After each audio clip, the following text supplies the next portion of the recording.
the everyday challenge was probably our snow machines.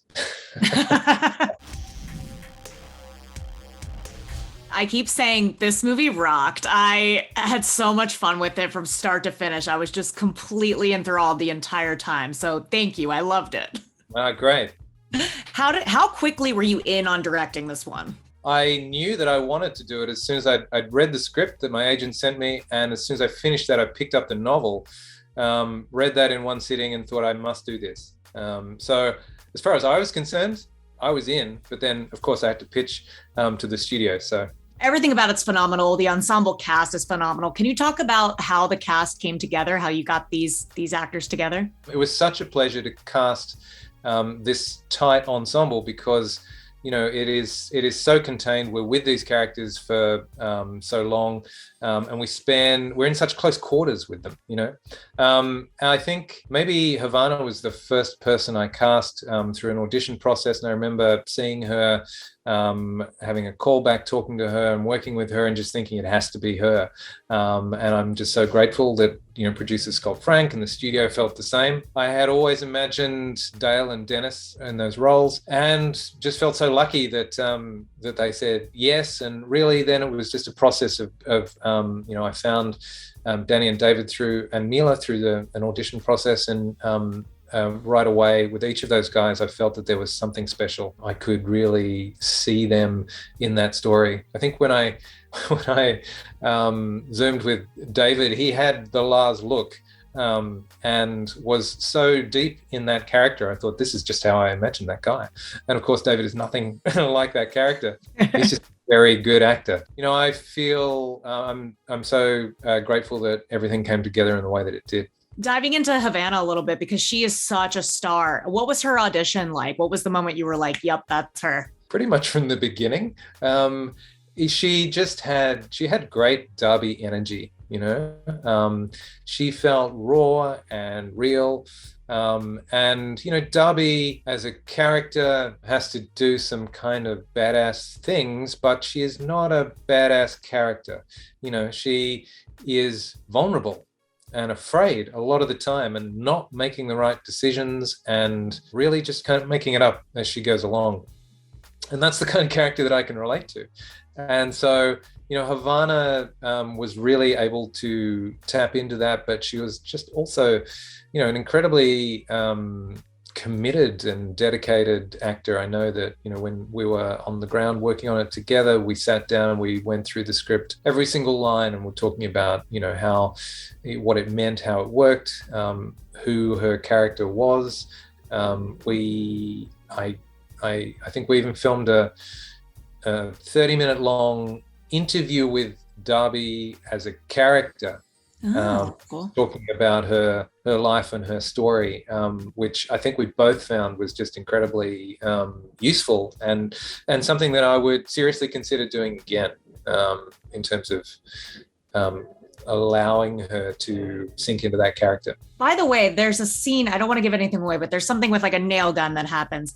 Is that in the book? How did you guys come up with that? That ruined my life. Yeah, there is a nail gun in the book. That scene does not play out like it does in the book. Actually, in the book, it is more violent.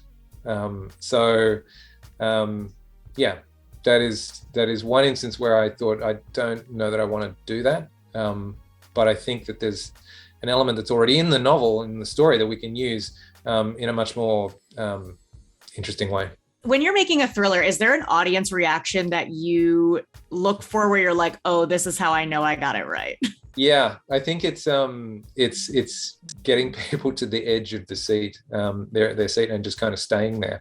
This film was audience tested in a cinema in Arizona, and we had one of those little, night vision cameras up the front so that we could watch people's reactions, and it was fantastic. People were gasping, and you could feel the audience just kind of come together and focus deeply, and see the conversations between people as some of the reveals happen. Because I think, unusually for a suspense thriller, this does have a few kind of reveals and twists that you don't see coming.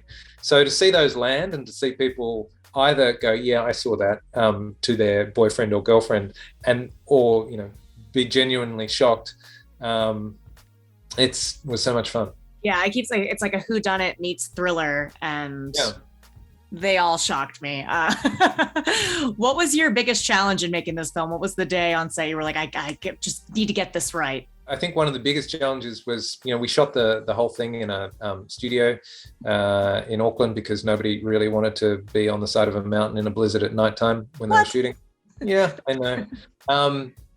But which was great. It was fantastic. We were able to build the space, build the visitor center and the car park and some of the woods. And really, David talks about it being this bloody snow globe, but it did feel like this space we could go and play in. I personally find some of the violence the hardest stuff to film because, you want a certain level of intensity and you're asking actors to go to this place. But the cast were great. It really felt like a family on set and very supportive and generous with each other. And sometimes it is just as hard to be the perpetrator as the victim in those circumstances. So, I took a lot of care to make sure that was a safe space for those actors, and they really went for it. So I think that's the hardest. Technically, there are always kind of challenges with some of the bigger action scenes and set pieces, but we had a fantastic crew, and the everyday challenge was probably our snow machines. Were they like the Jaws shark? Yeah, no, they were. They were great. At the end of the day, there is a lot of digital snow in those frames, but it would be just trying to get that balance of on-set snow right without hosing someone in a snow tornado. Right. Well, thank you so much. Like I said, this movie's absolutely fantastic. So congrats. Thanks so much, Ash. Really nice talking to you. Bye.